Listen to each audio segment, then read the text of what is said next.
साथियों नमस्कार। हमारे लक्ष्य साधकम नामक यूट्यूब चैनल पर आप लोग जानते हैं बाबूराम सक्सेना जी का जो संस्कृत व्याकरण प्रवेशिका नामक ग्रंथ है, वह ग्रंथ जो है उनका पाठ चल रहा है। उनका पाठ जो है यूपी टीजीटी के लिए पढ़ाया जा रहा है। उसी में से प्राक कथन में से आज हम आपके समक्ष जो हैं 50 प्रश्न लेकर के समुपस्थित हैं। अर्थात हम आपके समक्ष बाबूराम सक्सेना जी का जो प्राक कथन है, प्राक कथन में से 50 प्रश्न लेकर के आपके समक्ष जो हैं समुपस्थित हैं। अर्थात 50 प्रश्न लेकर के यहाँ पर आपके समक्ष प्रस्तुत करूँगा। मित्रों, बहुत ही अत्यंत एक एक विषय को गहन अध्ययन करके यह प्रश्न जो है बनाया गया है। और इस बार यूपी टीजीटी 2020 में जो है संस्कृत भाषा में ही प्रश्न रहेगा, तो इसीलिए यहाँ पर मैं संस्कृत भाषा में प्रश्न बनाया हूँ, न कि हिंदी भाषा में। इसीलिए आप लोग संस्कृत भाषा का ये बारंबार वीडियो देखिए, अभ्यास करिए। इसलिए यहाँ पर संस्कृत भाषा में वीडियो बनाया गया है और इसका साथ ही साथ में उत्तर भी दिया गया है। वैसे परीक्षा में 4 ऑप्शन रहेंगे, लेकिन यहाँ ऑप्शन नहीं दिया गया है। यहाँ केवल आपको एक ऑप्शन जो उसका सही है वह दिया गया है। वहाँ पर ऑप्शन में से आप जो है चयन कर सकते हैं, इसलिए यहाँ पर ऑप्शन नहीं दिया गया है। अब हम चलते हैं आज का जो है पाठ उसमें। तो देखिए यहाँ पर यूपी टीजीटी 2020 जो है ट्रेंड ग्रेजुएट टीचर प्रशिक्षित स्नातक शिक्षक जो यूपी अर्थात उत्तर प्रदेश का है 2020 का, वह आपके समक्ष उनके जो है प्रश्न कैसे पूछे जाएंगे और प्रश्न जो है बाबूराम सक्सेना जी के प्राक कथन में से जो उनके प्राक कथन में से प्रश्न बन सकते हैं वह आपके समक्ष प्रस्तुत करने जा रहा हूँ। इसी प्रकार से जो है प्रत्याहार से प्रश्न बनाऊँगा, फिर जो है संज्ञा प्रकरण से बनेगा, फिर स्वर संधि, हल संधि, व्यंजन संधि से प्रश्न बनाऊंगा, फिर कारक से। मित्रों, हमारे चैनल पर इसका जो है मूल ग्रंथ भी पढ़ाया जा रहा है, उसका भी वीडियो है, आप लोग वहां भी जा कर के देख सकते हैं। तो यहाँ पर आज आपके समक्ष जो है बाबूराम सक्सेना जी के जो प्राक कथन है उससे 50 प्रश्न लेकर के समुपस्थित हूँ। तो वह जो है 50 प्रश्न आप लोग देखिए।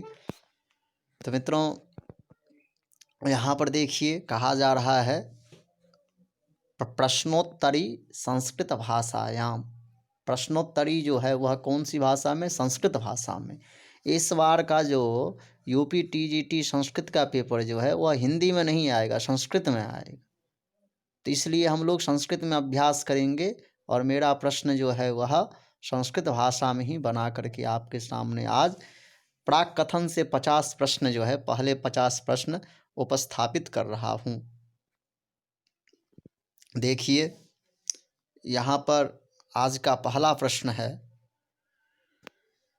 सांगवेदस्य मुखम किम? सांगवेदस्य मुखम किम आज का पहला प्रश्न है। जो सांगवेद है, अंग सहित वेद है, 6 अंग होते हैं, उस अंग सहित वेद के जो हैं मुख क्या है?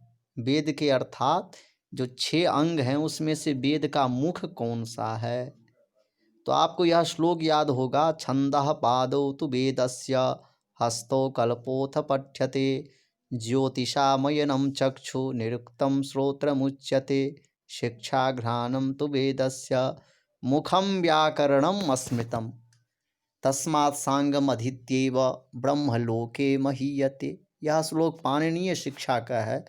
इस श्लोक के द्वारा यह सिद्ध होता है व्याकरण जो है सांग वेद का मुख है। और जब आप लोग बाबूराम सक्सेना जी के द्वारा लिखा गया सरल संस्कृत व्याकरण नामक ग्रंथ है, वह पुस्तक जब पढ़िएगा तो उसमें भी आपको ऐसा मिलेगा जो सांग वेद का मुख जो है वह व्याकरण है। तो यह जो क्वेश्चन जो बनाया गया है वह बाबूराम सक्सेना जी के द्वारा जो लिखा गया है पुस्तक संस्कृत व्याकरण प्रवेशिका, उसी से जो है यह प्रश्न बनाया गया है और आपके समक्ष प्रस्तुत कर रहा हूँ। तो मतलब ये जो है सांग वेदस्य मुखम किम, सांग वेद का जो है मुख क्या होता है, तो कहा गया व्याकरणम, अर्थात सांग वेदस्य मुखम व्याकरणम भवति।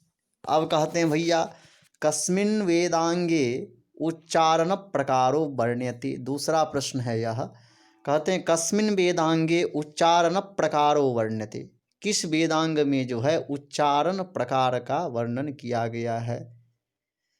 तो कहते हैं भैया शिक्षा वेदांग में उच्चारण प्रक्रिया का वर्णन किया गया है। यह दूसरे प्रश्न का उत्तर। मित्रों इस प्रकार से ही प्रश्न रहेगा आपके जो टीजीटी है, यूपी टीजीटी, उसमें केवल क्या होगा, वहाँ पर 4 ऑप्शन रहेंगे और कुछ जो है शब्द का चेंजिंग यहाँ से वहाँ हो सकता है, लेकिन संस्कृत ऐसे ही रहेगा कस्मिन् वेदांगे उच्चारण प्रकारो वर्ण्यते। तो वहाँ पर उत्तर में आपको देना होगा शिक्षा वेदांगे। अब मित्रों एक पंक्ति आप लोग जो हैं यदि नेट का तैयारी किए होंगे तो उसमें पढ़े होंगे, स्वर वर्णाद्युच्चारण प्रकारो यत्र वर्ण्यते सा शिक्षा, अर्थात स्वर वर्णाद्युच्चारण, उच्चारण का प्रकार जो है वो शिक्षा वेदांग में सिखाया जाता है। और ऐसा जो है पाणिनि इनका जो संस्कृत व्याकरण प्रवेशिका नामक जो बाबूराम सक्सेना जी का पुस्तक है उसमें भी ऐसा दिया गया है, शिक्षा वेदांग में उच्चारण प्रकार का वर्णन किया गया है ऐसा। अब तीसरा प्रश्न आ गया प्रातिसाख्यम इति कः ग्रंथः, प्रातिसाख्य जो है वह कौन सा ग्रंथ है, तो प्रातिसाख्य जो है शिक्षा ग्रंथ है। यह बाबूराम सक्सेना जी के प्राक कथन में आया हुआ है। प्रातिसंख्य साख्य जो है वह कौन सा ग्रंथ है, तो इसको संस्कृत में बोलेंगे प्रातिसाख्यम इति कः ग्रंथः। तो यहाँ पर इसका उत्तर हो जाएगा प्रातिसाख्यम इति शिक्षा ग्रंथः, प्रातिसाख्य जो है वह शिक्षा ग्रंथ है। अब चौथा प्रश्न आता है भैया निरुक्तम इति ग्रंथस्य लेखकः कः, निरुक्त जो है वह इस ग्रंथ के लेखक कौन है, निरुक्तम इति ग्रंथस्य लेखकः कः, निरुक्त के ग्रंथ के लेखक कौन है, तो कहते हैं भैया यास्कः, यास्क जी जो हैं वह निरुक्त ग्रंथ के लेखक हैं। यास्क जी कौन से ग्रंथ के लेखक हैं, तो निरुक्त के लेखक हैं यास्क जी। निरुक्तम इति ग्रंथस्य लेखकः यास्कः, निरुक्त ग्रंथ के लेखक यास्क जी हैं। ये चौथे प्रश्न का उत्तर हो गया। इसी प्रकार प्रश्न आपके यूपी टीजीटी में आएंगे भैया, अन्यत्र कहीं से नहीं आएगा। और यहाँ पर जो भी प्रश्न बनाया गया है वह आपके जो बाबूराम सक्सेना जी का ग्रंथ है संस्कृत व्याकरण प्रवेशिका उससे बनाया गया है। जितना ही उसमें दिया गया है उतना ही यहाँ पर कहा जा रहा है और जो यहाँ पर लिखा हुआ है वही आपसे परीक्षा में पूछा जाएगा, इसीलिए ऐसा ही प्रश्न बनाया जा रहा है। और मित्रों हमारे चैनल पर और भी आगे जो है इसी प्रकार के प्रश्न बनते रहेंगे और आपके समक्ष जो है प्रस्तुत करता रहूँगा। तो अब जो है चौथा जो है ग्रंथ जो है वह हो गया, चौथा जो है प्रश्न हो गया निरुक्तम इति ग्रंथस्य लेखकः कः, निरुक्तम नामक जो ग्रंथ है उसके लेखक कौन है। निरुक्तम अर्थात निरुक्त नाम का जो पुस्तक है उसका लेखक कौन है, तो यास्कः, यास्क जी जो है वह निरुक्त नाम के पुस्तक के लेखक हैं, ग्रंथ के लेखक हैं। निरुक्तम पुस्तक के लेखक जो हैं वह यास्क नामक व्यक्ति हैं। यास्क जो विद्वान है वह निरुक्त के लेखक हैं, ऐसा कह रहे हैं। अर्थात यास्क जी के द्वारा जो है निरुक्तम ये ग्रंथ लिखा गया है। अब पांचवा प्रश्न आ गया प्रातिसाख्य ग्रंथस्य रचना किमर्थम, भैया प्रातिसाख्य ग्रंथ का जो है रचना क्यों किया गया। प्रातिसाख्य ग्रंथस्य रचना किमर्थम, तो शिक्षा प्रतिपादनाय, शिक्षा प्रतिपादन के लिए प्रातिसाख्य ग्रंथ की रचना की गई, ऐसा कह रहे हैं। शब्दानां विभाजनम भवति, शब्दों का विभाजन होता है। तो कहते हैं शब्दानां विभाजनम भवति चतुर्विधम, 4 प्रकार के। भैया इस जो है संस्कृत वाङ्मय प्रवेशिका नामक जो ग्रंथ है, जो पुस्तक है बाबूराम सक्सेना जी का, उसमें जो है शब्द का विभाजन जो है 4 प्रकार के बताए हैं। लेकिन जब आप निरुक्त पढ़ेंगे तो वहाँ पर पंक्ति आता है चत्वारि पद जातानि नामाख्यातोपसर्गाश्च, तो यहाँ पर पद का विभाजन किया गया है। लेकिन हमको जो है मूल ग्रंथ से पढ़ना है, तो मूल ग्रंथ में जो है शब्द का विभाजन चतुर्विध 4 प्रकार से किया गया है। अब कहते हैं भैया नाम आख्यात उपसर्ग निपाता इति विभाजनम। अब कह रहे हैं भैया नाम आख्यात उपसर्ग निपात इति विभाजनम कस्य शब्दानाम विभाजनम। कहते हैं भैया नाम आख्यात उपसर्ग निपात यह विभाजन किसका है, तो कहते हैं शब्दानाम विभाजनम। यह नाम आख्यात उपसर्ग निपात जो है यह शब्दों की विभाज्य है, इसका भेद है। कहते हैं भैया यास्कस्य समयो भवति, यास्क का समय क्या होता है, जो यास्क महोदय जी हैं उनका समय क्या है, उनका काल क्या है, तो कहते हैं 800 वर्ष ईसा पूर्वमेव। 800 ईसा नहीं है, क्या है 800 वर्ष ईसा पूर्वमेव। यह मित्रों ध्यान रखना है, जो यास्क जी का समय जो है 800 वर्ष ईसा पूर्व नहीं, उसका समय मानना है यास्क जी का 800 वर्ष ईसा पूर्व मानना है, न कि ईसा, ठीक है, ऐसा समझिएगा। तो यास्कस्य समय अर्थात ईसा पूर्व 800 वर्ष है। अब हम लोग 9वें प्रश्न पे चलते हैं। तो कहा जा रहा है 9वें प्रश्न में पाणिनेः पूर्ववर्तिनः आचार्याणां कानि नामानि। पाणिनि जी के जो पूर्ववर्ती आचार्य हुए हैं उनके क्या नाम है। पाणिनेः, पाणिनि जी के पूर्ववर्ती जो आचार्य हुए थे उनसे पहले के जो आचार्य हुए थे उनके नाम गिनाइए। तो नाम अब आप लोग अपने कॉपी पर नोट करिए। आपिसली, काशकृष्ण, साकल्य, शाकटायन, इंद्र इत्यादयः। पाणिनि जी के पूर्ववर्ती जो आचार्य हुए थे उनका नाम आपिसली, काशकृष्ण, शाकल्य, शाकटायन, इंद्र इत्यादि इनके नाम हुए थे। ये पहले के आचार्य हुए। और मित्रों आपसे मैं एक प्रश्न पूछता हूँ, यदि आप यह वीडियो देखते हैं तो इस प्रश्न का उत्तर आप खोज के देंगे। पाणिनेः, यहाँ पर प्रश्न लिख रहा हूँ, पाणिनेः परवर्तिनः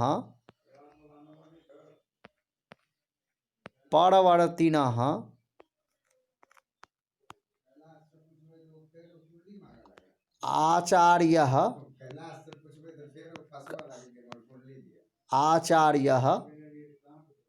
आचार्याः के। पाणिनेः परवर्तिनः आचार्याः के, पाणिनि के परवर्ती आचार्य अर्थात बाद के आचार्य के नाम बताइए कौन कौन है। यह प्रश्न आपके लिए है, यह कमेंट करके आप बताएंगे। यदि आप नहीं बताएंगे तो कल हम इनका उत्तर आपको बताएंगे। यह प्रश्न आपके लिए है।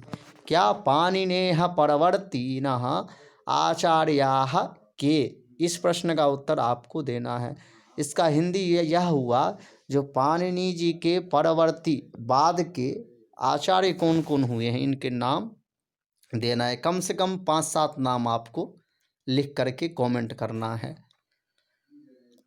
अब जो है 10वें नंबर का प्रश्न आ गया। इसमें कहा जा रहा है ऐन्द्र व्याकरणस्य अनुसरणं कः कृतवान्। ऐन्द्र व्याकरण का अनुसरण जो है कौन किया, तो कहते हैं भैया ऐन्द्र व्याकरणस्य अनुसरणं चीनी यात्री ह्वेनसांग तिब्बती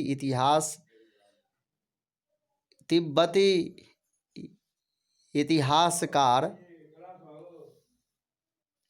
जो हुए थे उस महोदय के अनुसार कलाप व्याकरणे अनुसरणम कृतवान। कलाप व्याकरण में जो है इंद्र व्याकरण का अनुसरण किया गया था।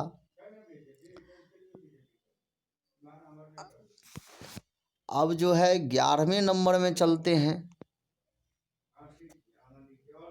11वें नंबर पे कहा जा रहा है तैत्तरीय संहितानुसारम प्रथमम व्याकरणम। तैत्तरीय संहिता के अनुसार जो है वह प्रथमम व्याकरणम, प्रथम व्याकरण जो है वह कौन सा है? तो तैत्तरीय संहिता के अनुसार प्रथम व्याकरण जो है वह ऐन्द्र व्याकरणम। ऐन्द्र व्याकरण जो है वह तैत्तरीय संहिता के अनुसार प्रथम व्याकरण है। तैत्तरीय संहिता के अनुसार प्रथम व्याकरण कौन है? ऐन्द्र व्याकरण है, ऐसा कह रहे हैं। क्वेश्चन नंबर 12 पे जब हम जाते हैं तो उसमें कहा जा रहा है तोल्कापिकीयम, तोल्कापियम कस्याः भाषायाः व्याकरणम अस्ति।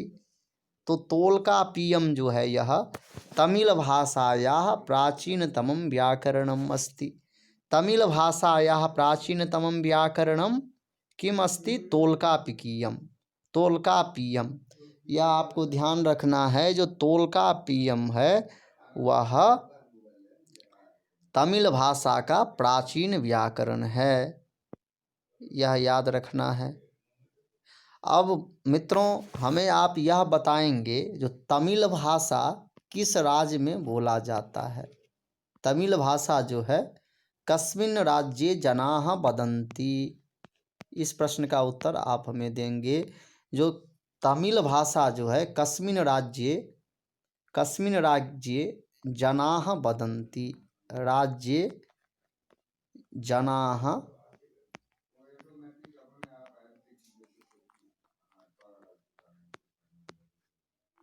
वदन्ति, यह प्रश्न हो गया।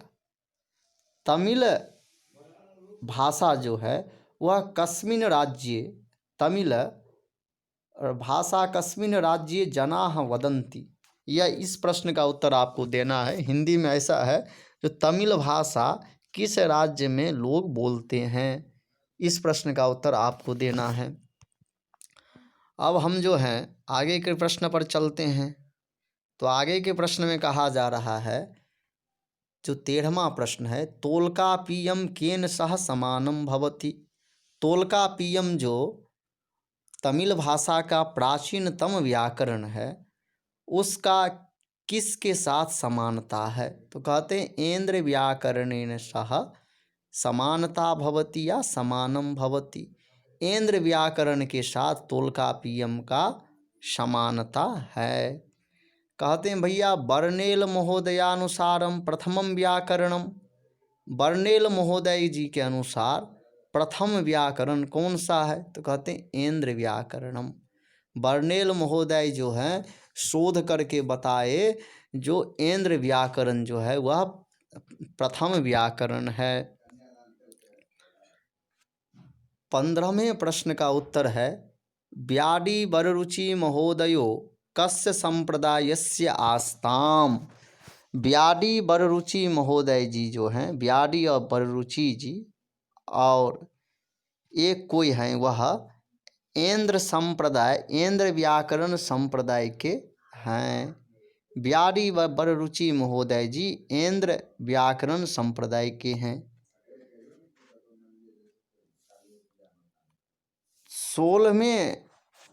16 नंबर का क्वेश्चन है उसमें कहा जा रहा है वासुदेव शरण अग्रवाल महोदयानुसारम पाणिनेः समयो भवति।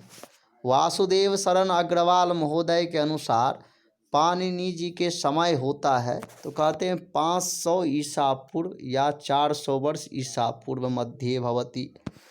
वासुदेव शरण अग्रवाल महोदय के अनुसार पाणिनि जी का समय जो है 500 ईसा पूर्व से लेकर के 400 वर्ष ईसा पूर्व के मध्य माना जाता है।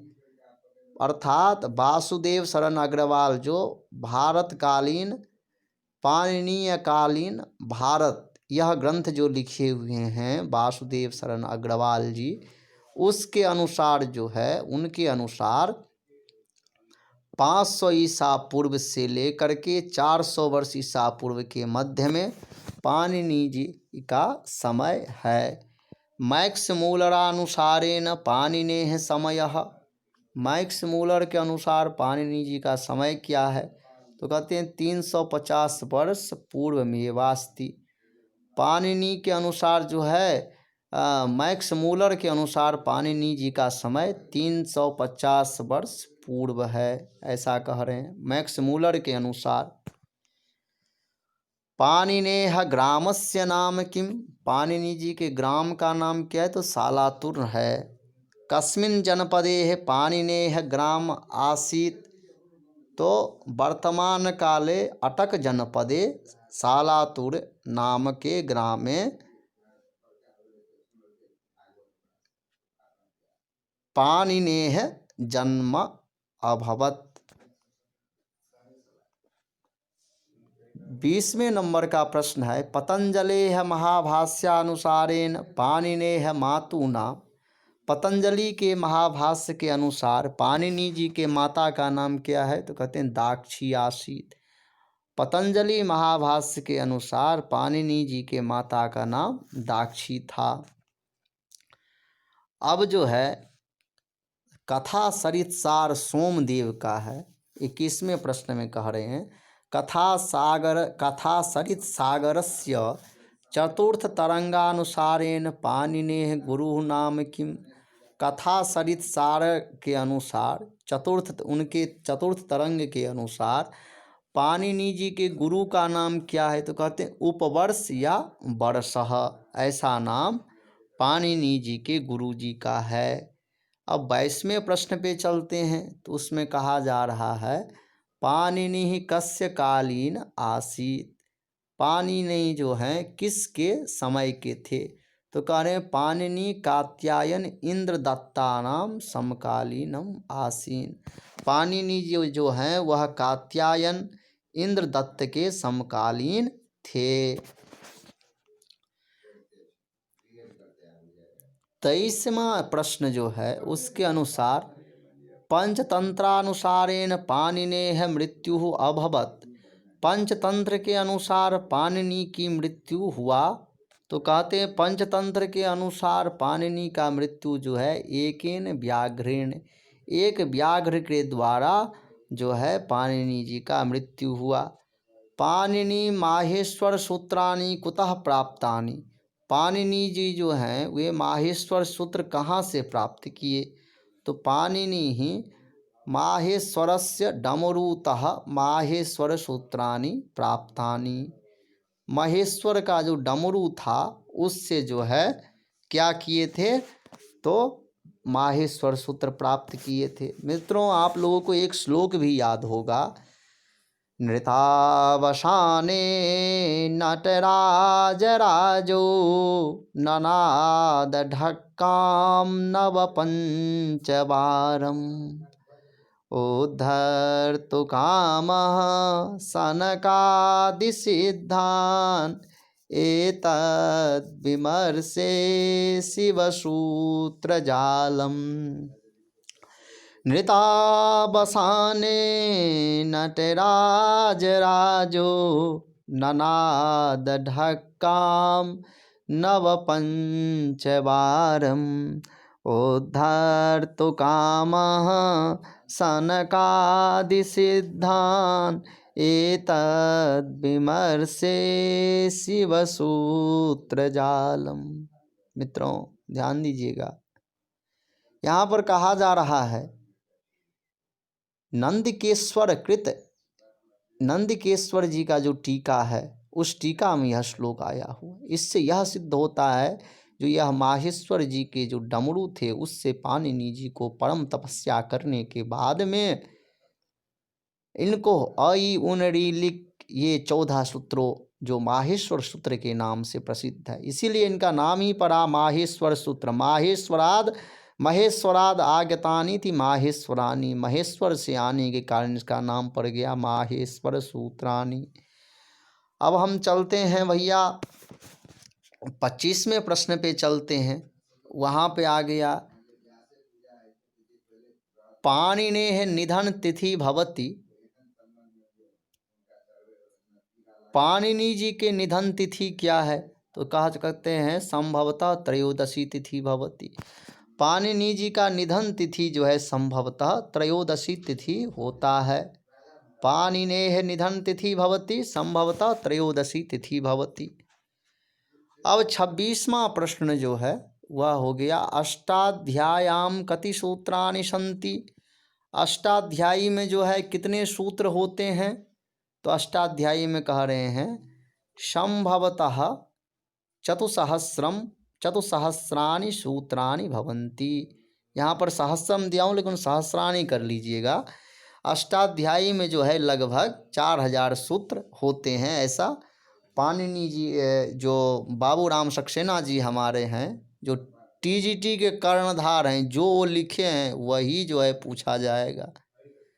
तो उसमें कहे हैं लगभग अष्टाध्याय्याम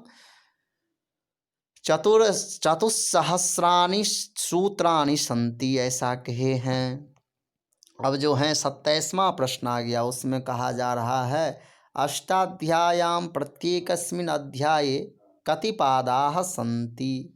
अष्टाध्यायी के प्रत्येक पाद में कितने अष्टाध्यायी के प्रत्येक अध्याय में कितने पाद हैं? तो कहते हैं भैया चत्वारः पादाः सन्ति अष्टाध्याय्याः प्रत्येकस्मिन् अध्याये। अर्थात अष्टाध्यायी के प्रत्येक अध्याय में 4 पाद हैं, 8 अध्याय हैं। तो 8 में यदि 4 से गुणा कर देंगे तो 32, टोटल मिला करके 32 पाद हो गया। अब हम जब 28वें प्रश्न पे चलते हैं तो पूछा गया है प्रश्न संपूर्णाष्टाध्याय्याम कति पादाः भवन्ति। संपूर्ण अष्टाध्यायी में अर्थात 8 अध्याय में जो है कितने पाद होते हैं? तो यहाँ पर कहा गया 32 पादाः अर्थात 32 पादाः भवन्ति। अर्थात संपूर्ण अष्टाध्यायी में 32 पाद होते हैं, ऐसा कहा जा रहा है।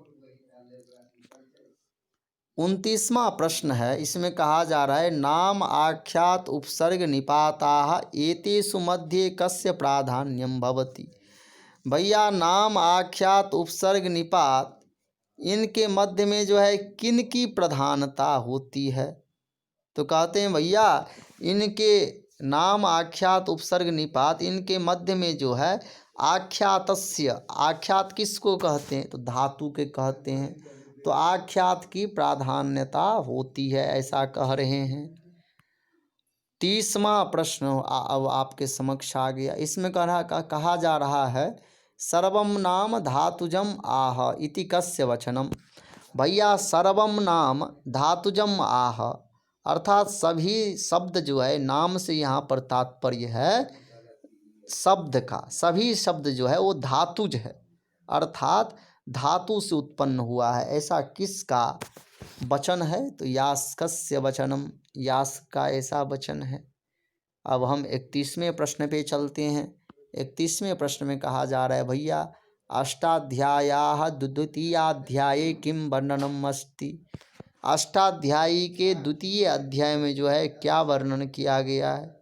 अर्थात अष्टाध्यायी के दूसरे अध्याय में क्या वर्णन किया गया है? तो कहते हैं समासस्य कारकस्य च विस्तृत व्याख्या भवति। अष्टाध्यायी के दूसरे अध्याय में जो है समास का और कारक का जो है विस्तृत व्याख्या किया गया है। अब आगे बढ़ते हैं तो 32वें प्रश्न में आता है अष्टाध्याय्याः तृतीयाध्याये किम वर्णनम अस्ति। अष्टाध्यायी के तृतीय अध्याय में क्या वर्णन है? तो कहते हैं भैया अष्टाध्याय्याम तृतीयाध्याये कृदंत प्रकरणस्य वर्णनम अस्ति। अष्टाध्यायी के तृतीय अध्याय में कृदंत का वर्णन है। अब 33वें प्रश्न पे चलते हैं तो कहते हैं भैया अष्टाध्याय्याः चतुर्थे पंचमाध्याये च किम भणितम अस्ति। अष्टाध्यायी के चतुर्थ और पंचम अध्याय में जो है क्या वर्णन किया गया है? तो कहते हैं तद्धित प्रत्ययानाम वर्णनम अस्ति। तद्धित प्रत्ययों का वर्णन है अष्टाध्यायी के चतुर्थ और पंचम अध्याय में। अष्टाध्यायाः अष्टमाध्याये किम, अष्टाध्यायी के अष्टम अध्याय में क्या वर्णन है? तो कहते हैं संधेय विवेचनम अस्ति, संधि का विवेचन अष्टाध्यायी के अष्टम अध्याय में है। संक्षेपार्थम पाणिनि कति साधनानाम आश्रयः नीतवान, संक्षेप के लिए पाणिनि जी जो हैं वह कितने साधनों का आश्रय लिए? तो कहते हैं षड साधना नाम, 6 साधनों का जो है संक्षेप के लिए पाणिनि जी ने 6 साधन का आश्रय लिए हैं। 36वां प्रश्न जो है उसमें कहा जा रहा है सन्नाम साधना नाम नामानि कानि, जो 6 साधनों का उपयोग में लिए थे वो 6 साधन का नाम क्या है? तो प्रत्येक का नाम गिना रहे हैं। जो 6 साधन में प्रत्याहार है, अनुबंध है, गण है, संज्ञा है, अनुवृत्ति है, पूर्वत्रा सिद्धम सदृश सूत्राणाम सहयोगः, पूर्वत्रा सिद्धम जैसे सूत्रों का सहयोग, ये 6 प्रकार के साधनों में इनका नाम आता है। कौन कौन? एक बार फिर से देखिए। तो प्रत्याहार, अनुबंध, गण, संज्ञा, अनुवृत्ति, पूर्वत्रा सिद्धम जैसे सूत्र, इन सबों का जो है यह क्या है? तो 6 साधन है लघुकरण का, जो पाणिनि जी ने व्याकरण में लघुकरण किए उसका ये 6 सहयोगी हैं। 37वें प्रश्न में कहा जा रहा है माहेश्वर सूत्राणि कानि, माहेश्वर सूत्र भैया क्या है, कौन सा है? तो यहाँ पर देखिए अ ई उण यह पहला सूत्र हो गया, ऋ लृक यह दूसरा सूत्र हो गया, ए ओंग यह तीसरा हो गया, ए ओच यह चौथा हो गया, हय वरट यह पांचवा हो गया, लन यह छठा हो गया, यम गणनम यह सातवां हो गया, झभय यह आठवां हो गया, घ ढ ध स यह नववां हो गया, ज व ग ड दस यह 10वां हो गया। इसके बाद जो है ख फ छ ठ थ च ट त व यह जो है 11वां हो गया, कपय यह 12वां हो गया, स स सर यह 13वां हो गया, हल यह 14वां हो गया। अब जब हम 38वें प्रश्न पे चलते हैं तो कहता है स्वरेण वियुक्तः हल वर्णः किम, स्वर से वियुक्त जो हल वर्ण है वह कौन सा, क्या होता है? किम भवति, क्या होता है? तो कहते हैं इत संज्ञक होता है। स्वर से वियुक्त जो हल वर्ण होगा वह इत संज्ञक होगा।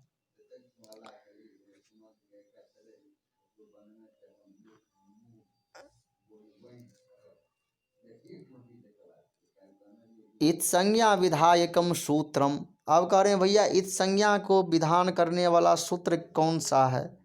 तो कह रहे हैं इत संज्ञा को विधान करने वाला सूत्र हलंत्यम और आदिदंत्यन सहेता, ये 2 सूत्र जो है प्रसिद्ध है इत संज्ञा करने वाला, जो कि बाबूराम सक्सेना जी के प्राकथन में लिखा था केवल 2 सूत्र, इसीलिए इत संज्ञा विधायक 2 सूत्र ही यहाँ पे लिखा हूँ। अब हम चलते हैं 40वें सूत्र पर। कहते हैं जो भैया अक प्रत्याहारे कति वर्णाः आगच्छन्ति, अक प्रत्याहार में जो है कितने वर्ण आता है? तो कहते हैं जो अक प्रत्याहार में पंचवर्णाः आगच्छन्ति, अक प्रत्याहार में 5 वर्ण आते हैं। कौन कौन से? तो वह वर्ण कौन कौन है? तो कहते हैं अ ई उ रे ऋ, ये 5 वर्ण जो है अक प्रत्याहार में आता है। अ ई उन के आकारे, लिक के जो है ककारे, इस प्रकार 5 वर्ण जो है अक प्रत्याहार में आ जाता है। अब 41वें प्रश्न पर जब हम चलते हैं तो कहते भैया शब्द निरुक्ति संबंध ग्रंथ का, शब्द निरुक्ति संबंधी ग्रंथ जो है वह कौन सा है? तो कहते हैं निरुक्तम, शब्द निरुक्ति संबंधी ग्रंथ जो है वह निरुक्त है। निरुक्त जो है वह शब्द निरुक्त संबंधी, इसमें जो है शब्द को अच्छे से व्याख्या किया गया, इसीलिए इसको शब्द निरुक्ति संबंधी ग्रंथ कहा जाता है, निरुक्तम को। अब 42वें प्रश्न पर जब हम चलते हैं तो कहता है शब्दानाम चतुर्विध विभाजनम केन कृतम, शब्दों का 4 प्रकार के विभाजन किसके द्वारा किया गया है? तो यास के द्वारा किया गया है। पाणिनेह ग्रंथ कह, पाणिनि जी का ग्रंथ कौन सा है? तो कहते हैं भैया अष्टाध्यायी हैं। पतंजलेः पुस्तकस्य नाम किम, यहाँ पर विसर्ग छूट गया है, विसर्ग लगा दीजिए। यहाँ पर विसर्ग लगा देंगे तो हो जाएगा पतंजलेः, अर्थात पतंजलेः व्याकरण पुस्तकस्य नाम किम, तो महाभाष्यम। वैसे बहुत सारे हैं लेकिन व्याकरण संबंधी कौन सा है, तो महाभाष्य है। अब 45वें प्रश्न पे चलते हैं। तो कहते हैं भैया लघु सिद्धांत कौमुदी कस्य रचना, लघु सिद्धांत कौमुदी जो है वह किसका रचना है, तो वरदराजाचार्यस्य। लघु सिद्धांत कौमुदी जो है वह वरदराजाचार्य की रचना है। सिद्धांत कौमुद्याः लेखकः कः, सिद्धांत कौमुदी के लेखक कौन है, तो भट्टोजी दीक्षित जी हैं। वैयाकरणानाम अनध्याय तिथि भवति, वैयाकरणों का जिस तिथि को नहीं पढ़ा जाता है वह अनध्याय तिथि कौन सी है, तो त्रयोदशी तिथि है। यह भी प्रश्न पूछ सकता है। अब कह रहे हैं भैया प्रत्याहार निर्माणस्य आधारो भवति, प्रत्याहार निर्माण का आधार होता है, बेस क्या होता है, तो माहेश्वर सूत्राणि, माहेश्वर सूत्राणि प्रत्याहार निर्माणस्य आधारो भवति। माहेश्वर सूत्र जो है वह प्रत्याहार निर्माण करने का आधार होता है। कहते हैं भैया माहेश्वर सूत्रस्य अंतिमं वर्णम भवति, माहेश्वर सूत्र का जो है अंतिम वर्ण कौन सा है, तो कहते हैं माहेश्वर सूत्रस्य अंतिमं वर्णम भवति इत्संज्ञकः, जो स्वर से वियुक्त वर्ण होता है उसका इत संज्ञा हो जाता है। अब 50वां प्रश्न आता है। आज हम जो है 50 प्रश्न ही पढ़ेंगे। तो 50वां क्वेश्चन है प्रत्याहार संज्ञा केन सूत्रेण भवति, प्रत्याहार संज्ञा किस सूत्र से होता है, तो कहते हैं भैया आदिरंत्येन सहेता से जो है प्रत्याहार संज्ञा होता है। किससे प्रत्याहार संज्ञा होती है, तो आदिरंत्येन सहेता से। अब मित्रों आपके लिए एक प्रश्न है, जो आदिरंत्येन सहेता का भट्टोजी दीक्षित के अनुसार वृत्ति क्या है। इस सूत्र का जो है आदिरंत्येन सहेता का भट्टोजी दीक्षित के अनुसार वृत्ति क्या है, यह हमें कमेंट करके आप लोग बताइए, क्योंकि आप लोग भी, आपको भी परीक्षा देना है तो कुछ आप भी बताएंगे तब होगा। तो यह हमें कमेंट करके बताइएगा। आज के लिए इतना ही। अब कल फिर जो है यूपी टीजीटी के जो 50 प्रश्न होंगे वह आपके समक्ष मैं लेकर के आऊँगा। तब तक के लिए नमस्कार, नमो नमः, धन्यवाद।